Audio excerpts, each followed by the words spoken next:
from The Ringer. His show, Slow News Day, is fun and so much to talk about with a man who covers the NFL. He's a boxing guy too, right? A little bit of boxing. The match went down this week. I enjoyed his piece on that. From The Ringer, Kevin Clark. How are you, sir? I'm great. Thanks for having me. You got it. What's on your mind? Literally, like right now. What's on your mind, Kevin?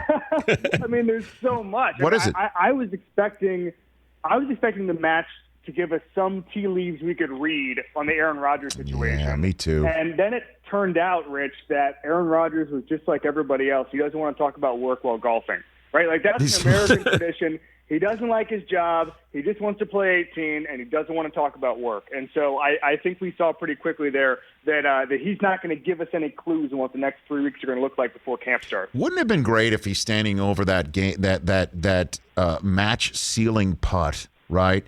He's ready to put Phil and Brady away 3-2, and he just says, "You know what? I got something to say." And he just goes on some sort of Tony Soprano, Dr. Melfi type rant on Brian Gutekunst and just laid it all out for the entire country to hear. Like, this is what it's been all about. And now I'm going to make this putt. And he jars it and he walks off. That would have been even better. But we weren't going to get that in a million years, Kevin. That would have been the best.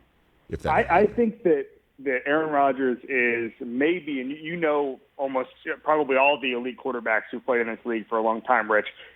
Aaron might be the most media savvy and most thought out guy. I put Peyton up there, but they're obviously extremely different personalities. He understands exactly kind of what needs to be said in every situation. And so the fact that he didn't do that says to me, I don't know, maybe he doesn't think he can force his way out in the next 3 weeks. Maybe he doesn't think he can get to Denver or any of these places. So, yeah, I think from a content standpoint, I'd have loved for him to look straight into the camera like Jim Halpert in The Office and say, here's where I want to go. But I just feel like the lack of options made it so he just kind of didn't do anything. Right, except go out and play the best golf that he possibly can and actually carry DeChambeau a couple of holes. You know, like he really did. He was terrific. And that was my one takeaway from it, Kevin, because I watched every minute of that, not only because I thought it was so well done, so well produced. I enjoyed it. I loved watching the golf course and just seeing the beautiful vista of Montana. I loved all of it. It was visually pleasing. It was entertaining. But I was hanging on every moment just for even a hot mic thing, just even something to get something out of it. And what I do literally take out of it is Rodgers looks terrific. He's mentally focused. He just seems to be chill. He's got it all lined up. He might not know exactly what he's going to do. He perhaps already does know what he's going to do.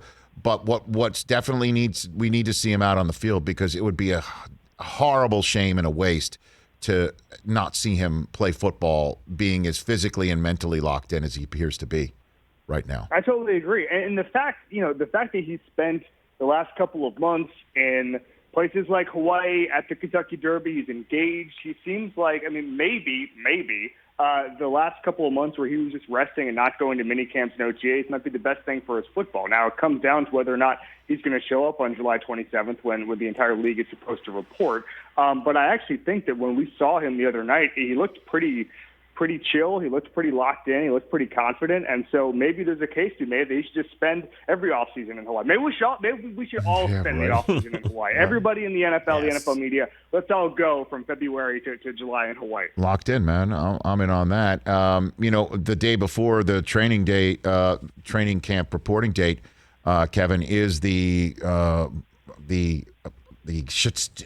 shareholders stock meeting in Green Bay, and we've been joking that he should show up like Jimmy Chitwood amongst all the townspeople and say it's time for me, to play ball. But I'll only play if Gutekunst goes. I don't think that will happen. But the trade's not happening. It's just not. There's no way a trade is happening, because the draft picks that they get from somebody now will only be made worse for the Packers by how successful Rodgers is going to be. So it's just not going to happen until next year, if at all, I totally agree with you. If he goes to Denver right now, they're a top 4 AFC team. And then all of a sudden, you get the 27th pick in the draft? Is that going to get you the next Aaron Rodgers? Even though that was almost where Rodgers was picked, when he came in. I promise you, there's no such thing as equal value for trading an elite quarterback. Does not exist, ever. And so you're going to take a loss, and you better have a really good reason, whether that's Jordan Love is ready to play or whatever. So I could see it being next season, but I really don't see the Packers standing down and trading him. There's just no way they could get any sort of value for him that is anywhere close to it. And so and also, when the initial story came out, Rich, remember the story was only 2 teams called about Aaron on draft week. And the NFL we see is a little different from the NBA, where I think NFL teams are so set in their ways and so ready for 2021 that even if Aaron became available, it's not like 25 teams are going to put their bids in. It's not like when James Harden becomes available in the NBA. I think there'd actually be kind of a limited market for him in 2021, even though he is the reigning MVP and the best player in football, just because of how teams operate. There's so many teams, even with above average quarterbacks, think they're set for 2021 because they're a little more traditional and not going to kind of swing for the fences. Kevin Clark from The Ringer here on the Rich Eisen Show, and Sean McVay and the podcast that Peter Schrager does with him for The Ringer.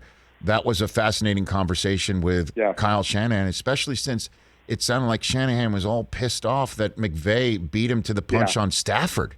That he was grinding tape to move on from Jimmy Garoppolo when McVay surprised him saying, "Guess what? We've already grinded tape on a replacement for Goff, and it's Stafford. See you later." I love that that was a nice, raw, rare, behind the curtain exchange. Right, it was there. Really good, and you need a guy like McVay and for Shanahan to talk so candidly about that. And I was surprised at how open Shanahan was. I mean, he was in Cabo. He said it ruined his vacation. He thought he was going to have more time to get Stafford. He was out with his wife having dinner, and then he got the call. So I thought it was a really interesting look behind the curtain about just how badly they wanted Stafford. And I think that everybody who knows football understands how good Matthew Stafford is. I spent some time with Stafford 2 years ago for a story, and he's one of these guys who I remember Dan Orlovsky, who played with him, telling me about Stafford. He said that he's one of the few people who really says, "I don't care what people think," and really means it. Like everybody says, "Oh, I don't care what people think." Stafford just wants to be a good teammate. He plays through injury all the time. He plays through bad offensive lines, all of these things. Stafford is in the NFL community is so widely respected. And so I think that the biggest endorsement of a Matt Stafford in 2021 is the fact that 2 of the smartest coaches in the NFL, Sean McVay and Kyle Shanahan, were desperate to get him, to the point that Shanahan is still salty he didn't get him. Well, and it made me also think that all Trey Lance has to do is fog up a mirror and make it seem like he's not going to go, totally, in the wrong direction, and that the job's his, right? I mean, because they were ready to just move on from Garoppolo right then and there if they could have pulled off the trade for Stafford. Certainly, they gave up all those draft choices for Lance. They would have given him up for Stafford. One would think, right? 100%. The best phrasing I saw about the Shanahan-Lance thing is that it's not a scheme fit, it's a scheme expansion. And what I guess what's going to happen here is that Kyle Shanahan's going to be able to run his base offense and do so many more things than he's ever been able to do with Jimmy Garoppolo, even though Garoppolo's a nice athlete and all that stuff. Right. Lance is going to be able to do 3 times more. They're going to be able to expand the playbook, and I think that a coach like Kyle Shanahan is going to really enjoy what he's going to be able to do. I mean, these guys at heart, whether it's Sean McVay, Kyle Shanahan, Sean Payton, Bill Belichick, they're football dorks, and they want to be able to do as many different things as possible. And Trey Lance gives you dimensions that Jimmy Garoppolo doesn't. So I agree with you. I think it's going to be Lance early in the season. I would guess it's not week 1, but it's going to be pretty quickly, because if you're Kyle Shanahan, aren't you spending June and July just coming up with plays for Trey Lance? I mean, you're definitely not coming up with plays for Jimmy Garoppolo. You've been there, done that. You tried to move on from him already. So I think there's going to be a plan in place to get Trey Lance in there early. How quickly does Justin Fields get out there, Kevin? What do you think about that one? So I've looked at the schedule before. They play the Packers in mid-October, and I think you don't want him to make his debut against Green Bay. That's just too much pressure, especially if Rodgers is there, or especially if Jordan Love is there. You don't want the 2 young quarterbacks going off against each other. I think in week 3 they play the Lions. I think that might be good. Unless Dalton sets the world on fire, I really don't think he's going to make it to October. I think they want to see Justin Fields. I think Justin Fields is NFL ready. I think Matt Nagy has his flaws, certainly, but he can make quarterbacks better, and young quarterbacks particularly. We've seen that in the past. So I'm in favor of a September switch.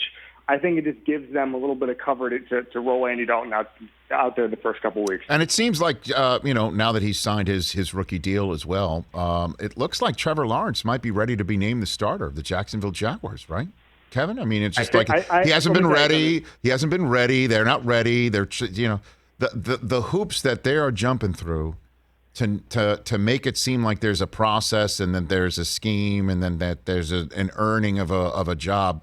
When we all know the coach who's trying to create that atmosphere took the job because Trevor Lawrence was being drafted, right, is really just some of the greatest, contortionism we've seen in the NFL in a long time. I'm enjoying it immensely. It's entertaining. Funny. I'll say the same thing about Lawrence I did about Burrow the year before, which is that Trevor Lawrence won this job probably last November. Okay, like the competition ended last November at Thanksgiving of 2020. I mean, they didn't go out and sign a big name. They're obviously, at one point I remember right before the draft they asked Urban if he was going to draft Trevor Lawrence. He said, well, that's the direction we're heading. And it's like, okay, man, like you have the first overall pick. You don't have any other options to start him. Like, I promise you Trevor Lawrence was coming in as the starter, well before whenever they named him the starter in a couple of weeks or even a month. Kevin, I'll do you one. Kevin, I'll do you one better. Trevor Lawrence won this job on, I just looked it up while you were talking, December 28th, 2019. That's when he went on a 67-yard touchdown run against Ohio State. That was the moment that he won the job. We just didn't know which team he was going to win the job with. We knew it. We just didn't know that at the time. Exactly. I mean, there's some players where you shouldn't even pretend. And I think now the whole redshirting a rookie quarterback thing, it's a lost art. It's never going to happen again. These coaches are under too much pressure. And also, by the way, Rich, quarterbacks are coming in more NFL ready than they ever have been. I mean, it's like the whole 10,000-hour theory of these 7-on-7 leagues. These guys are throwing so much. I remember Andy Reid a couple of years ago used to say, the problem with college quarterbacks and things that coaches used to complain about was that these guys weren't throwing in college. They were, remember the 80s, the 90s, it was kind of rare to see a pro-style offense. Nowadays, these guys will throw, 300 times in a couple weeks if they play in the Big 12.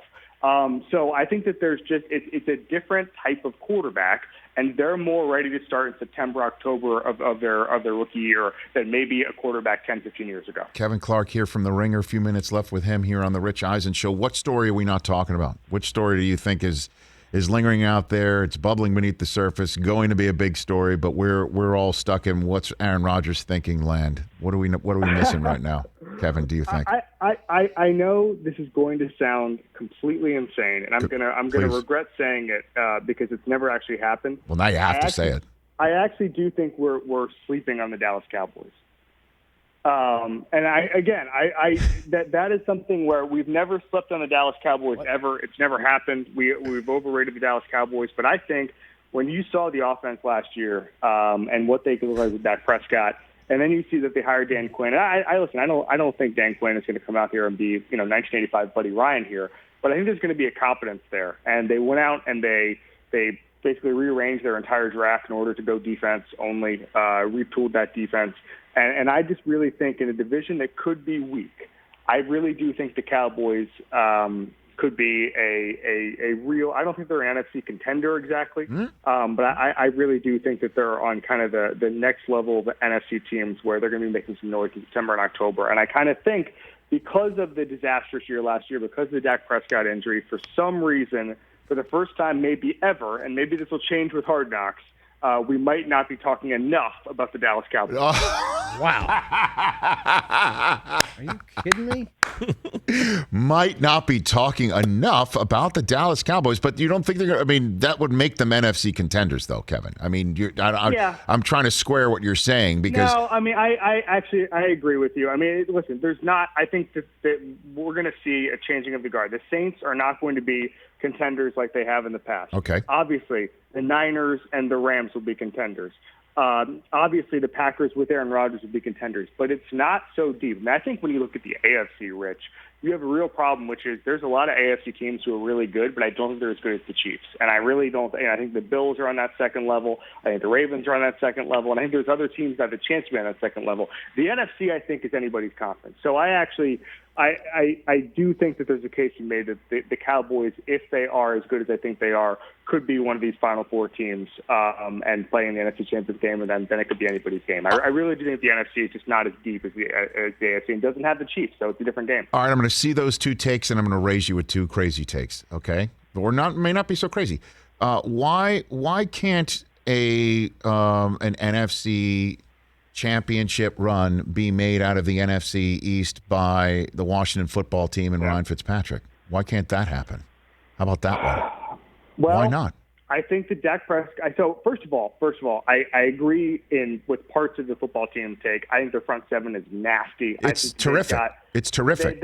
They built their team in a really smart way. They have. But if you're staking a take, if you're coming up with a take, let's pretend this is poker. Do you really want Ryan Fitzpatrick to be your quarterback for 3 or 4 huge games? Yeah, because I'll suck out on the river about 10 times on the night, and then all I got to do is suck out on the river 5 straight hands in a row, and crazier things can happen, and I win the entire pot. I win the pot of the night. Like that's It's funny because the football team and the Cowboys have opposite problems, which is that we know the football team's front seven and defense is going to be good. They just need a certain level from their offense. And the Cowboys have the exact same issue, which is that they have one side of the ball, which is really good, the offense, and they just need mediocrity or a B-minus performance. A B-minus performance from the Cowboys defense would get them into the NFC Championship game hunt. And so I think that if you combine those teams, they win the Super Bowl. But that's not how this works. They're both incomplete teams that need a boost from the other side of the ball. And I think that I'd rather have, I think the biggest question once you get to January is quarterback, and I'd rather have Dak Prescott than Ryan Fitzpatrick. But I see your take. Yes. I understand it. Thank you. I'd just rather have the Cowboys. All right. And then on your AFC, my response to your AFC stance is you mentioned the Ravens as a, second tier, if you will, second behind the Chiefs team, and I understand why you'd name them out of that division. But what about the team that actually gave the Chiefs the toughest time in the AFC playoffs last year? Are you buying on the Cleveland Browns? Why can't they have their season? I am. Okay. I am, and I think the Browns are right in that conversation. And I love that team. And I think that the biggest endorsement, I'd say, Rich, of the 2020 Browns and Andrew Berry and Kevin Stefanski is, the Browns made the playoffs last year. They won a playoff game, and people weren't considering it the greatest miracle of all time. Like Kevin Stefanski has made success in Cleveland look like it should always be happening. And I think that's such a huge thing when you just think about the history of the Cleveland Browns, how impressed I've been that it seemed very natural when it was happening last January. It wasn't a Cinderella story at all. I do think of that group, let's say those 4 quarterbacks, of the top AFC teams I've already named, Baker is probably the quarterback I bet on the least, but I still really like Baker Mayfield. The roster is just awesome. They went out and they fixed their secondary. They'll get Grant Delpit back. They went out and got some of the best value signings, the best slot corner on the free agent market. There's going to be some real roster talent there. I just don't think – I think the problem with the AFC is that the Chiefs understand their flaws and they fix them. Brett Veach saw the glaring weakness in the offensive line, obviously last January, and he went out and built one of the best offensive lines basically on the fly. And I just don't know how you're going to beat the Chiefs this year with that. Patrick Mahomes is already going to spot you a handful of points. And so I agree that the Browns are in this mix. I think they suffer from the same problem as those other 2 teams, which is they're just not as good as the Chiefs. Barring an injury, barring a crazy collapse, the best they can hope for, in my book, is AFC Championship losers. I would be remiss if I did not ask you before you leave, what's going on with Fury and Wilder? What's going on? Oh, gosh.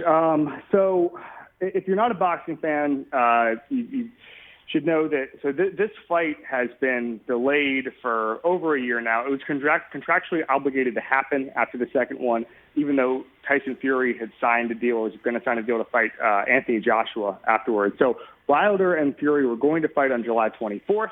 Yesterday it came out that Fury and his camp have tested positive for COVID, so the fight has been pushed back to early October between Fury and Wilder. So now the Fury-Joshua fight, which is the fight most people in the boxing world were looking forward to, has to get pushed back even more. I guess the overarching theory of being a boxing fan is to expect disappointment. And so no boxing fan is surprised to be disappointed today, because this is why we can't have nice things. Well, Kevin, I understand that. I was once a guy who was covering a Henry Akinwande fight that got pushed because he got hepatitis. And then we were all wondering if hepatitis was another way of couldn't sell out the top of Madison Square Garden. So we were all wondering that back in the day. That's how long I go back with that whole business. But, hey, man, thank you for the time. This has been fun. Let's chop it up again and do this in short order. Thank you. Anytime. Big fan, Rich. No, right back at you. And if you ever want me to complete a home and home on any of your pods, plural, I'm more than happy to do it. Just let me know. I'd love to hear that. We'd love to have you on Slow News Day. You got it. You got it. That's Kevin Clark. I follow him @by Kevin Clark. You should too. Right here on the Rich Eisen Show. A lot of food for thought there. Man. Hey, you watched all the way to the end. Thanks for that. Watch more right here.